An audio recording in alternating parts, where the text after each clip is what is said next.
Aux armées maliennes au cours de leurs opérations de sécurité a intercepté 2 véhicules chargés de logistique ennemie, d'où nous avons trouvé des motos, des moteurs, des machines à laver, et le chauffeur et les personnes appréhendées ont été amenées au niveau de la primauté pour futur interrogatoire.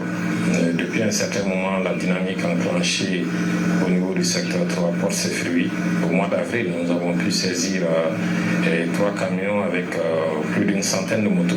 Le 11 juin passé, nous avons pu mettre la main sur 2 véhicules pick-up ennemis chargés de motos. Donc nous nous félicitons déjà de ces résultats et nous allons poursuivre ces opérations jusqu'à la diminution des moyens ennemis. Et aux FAMA, nous leur disons de redoubler d'ardeur face à la menace et à la population, nous les remercions déjà pour leur collaboration et nous leur demandons encore de poursuivre cette collaboration puisque c'est à ce seul prix que nous allons pouvoir anéantir la menace et mettre fin à la menace terroriste au niveau du secteur 3.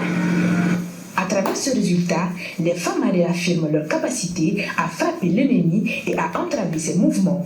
Un engagement constant au service de la sécurité des populations et de la défense du territoire national. On applaudit les femmes. On applaudit pour eux. Chers terreaux, c'est fini pour vous. Ravitaillement, vous voyez non, les camions qui vont porter vos motos, vos choses là, la logistique, les munitions, pulvérisées ou saisies. C'est de ça qu'il est question. Salut les amis, bienvenue sur votre plateforme. Ici c'est votre humble serviteur, l'homme le plus noir de la terre et fier de l'être. Mwana Zambé, Mwanue. Ouais. Je suis très fier des femmes. En fait, c'est la guerre. Et dans la guerre, on ne devrait pas être fier parce que c'est des êtres humains qui meurent. Mais ceux-là, ce sont des animaux, ce ne sont pas des êtres humains. C'est des gens qui sont payés pour venir déstabiliser leur pays, pour venir tuer des gens dans leur pays. Et vous pensez qu'un être humain normalement constitué doit avoir pitié parce qu'on est en train d'éliminer les terreaux? Non. Dans un autre podcast, j'ai dit ce n'est pas les terreaux. Parce que les terreaux ici, c'est pour faire quoi? Bon, vous pouvez expliquer en français facile que oui, celui qui prend les armes pour venir tirer sur les civils et tout ça est en train de terroriser les populations. Mais en réalité, ceux qui terrorisent la population ne terrorisent pas la population sur la base d'une religion. L'islam n'est pas une religion de guerre, guerrier autre. Le christianisme, idem. Mais on a une minorité de gens. Parce que les amis, on doit dire les choses clairement et simplement. Vous savez, c'est trop facile d'utiliser l'islam pour pouvoir justifier le terrorisme.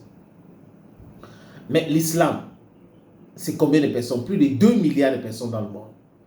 Et quand vous regardez bien, c'est certains voyous qui dirigent certains États dans le monde qui passent leur temps à utiliser certains qui payent à coups de dollars, d'euros, de dirhams, de francs CFA pour pouvoir maintenir l'instabilité. Parce que l'instabilité profite aux pilleurs.